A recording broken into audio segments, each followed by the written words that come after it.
Looking forward to diving into some Vols talk here with you. Good to talk to you, Buck. So as we look at kind of where things stand ahead of a fascinating college football season with the Tennessee Vols, I wonder what the latest efforts are on the part of the Vols and the recruiting effort as they look to build this roster back up and try and set themselves up for the future as much as the present. Because the present, I mean, Austin, I don't know how you feel about this. I know you've talked about this with the morning show folks many times over, but this is as science experiment a Tennessee Vols season as I can remember in quite some time. I agree. The intrigue, the unknown, there's a mystery to it, and I think there's a certain level of excitement. There is for me. I mean, so many times you go into fall camp and you're like, 30 days of misery. Like, you get to watch 5 minutes of practice and come over here for a bunch of press conferences, but it's like, man, this 5 minutes, I'm gonna try to digest it all. I mean, there's just so much unknown about this football team. Obviously at quarterback, but a number of other different positions, wide receiver being another, and I mean, there's just some mystery to it, and that doesn't mean Tennessee's going to be 6-6 or 7-5. They certainly could be, I guess, but I mean, doesn't mean they're also going to be 10-2 or 11-1, but they could be. You just don't know. You don't know what kind of quarterback play you're going to get. Josh Heupel, I think, will coach motivated because of this change to try to prove his worth. I think there's going to be again a certain level of motivation for some of the players and some of the coaches on this football team.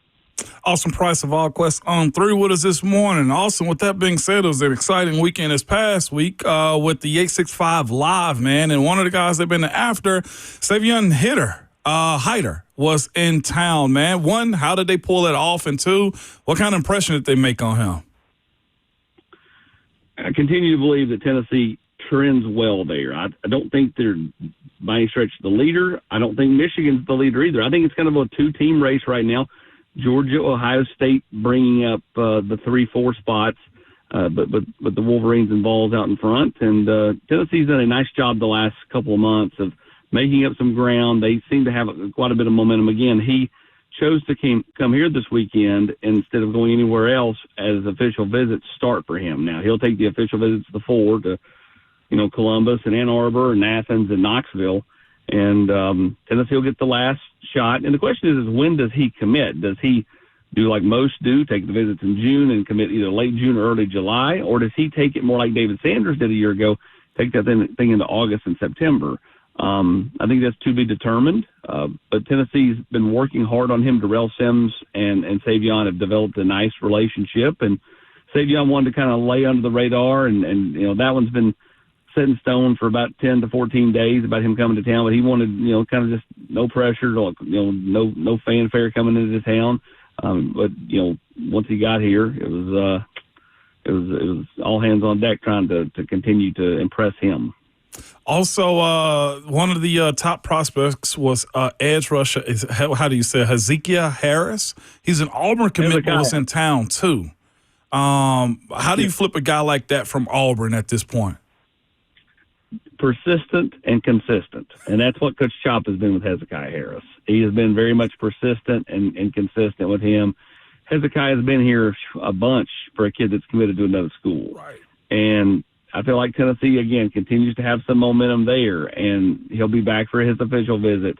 That's why it's so important to get these kids here for 865 Live, because you're getting them to campus 2 times in basically a month. You'll get them for the OV in June, but you're getting them right at the tail end of May as well, unofficially.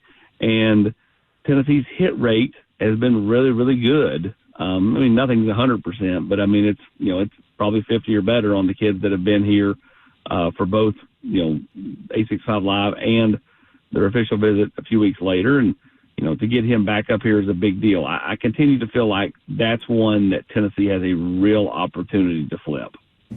You can, of course, keep up with everything that Austin Price is writing and reporting at Austin Priceless on Twitter, on3.com. Of course, VolQuest is where you can take in all the news and notes each and every day. To your point about getting these guys on campus, Austin, and we'll wrap with this. Stephen Aguilar has now been on campus for, 2 weeks, give or take, at this point in time. How have you heard the acclimation process is going? Because as we go with the science experiment metaphor here, I'm so curious to see what this coaching staff values more as they determine the starting quarterback through this competition. Game experience, starting experience, or knowledge of the system, because you could put all three quarterbacks in two different buckets that way, it feels.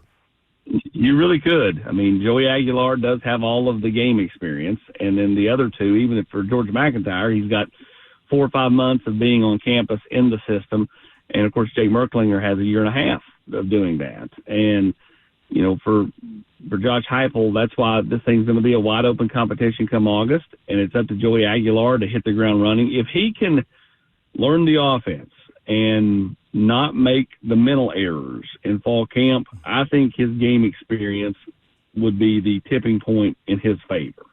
Obviously, if you don't know the offense and you're making mental errors or you know, throwing interceptions a bunch in fall camp, I think that obviously hurts his opportunity to be the starting quarterback. But if he's able to pick up the offense well enough for Josh Heupel and Joey Halls and everybody to feel confident in him, I think the game experience takes him over the top here. I do think he's got some moxie to him.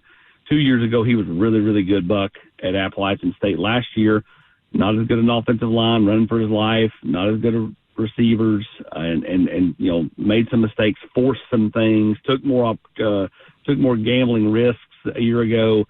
I don't think you can do that this year, but I do wonder with the wide splits and the Tennessee's ability to run the ball, does that help a guy like Joey Aguilar start to cut down on the mistakes? Mm-hmm.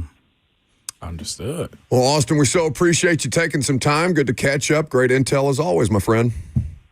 Appreciate it, guys. Thank you. Appreciate it, Austin. That's Austin Price there with us on Ramon and Will. Buck Rising filling in this morning. We will get back to the dialogue around the Titans. We'll also talk a little NBA. We got Pacers and Knicks on tap tonight. Keep it right here on 104.5 The Zone.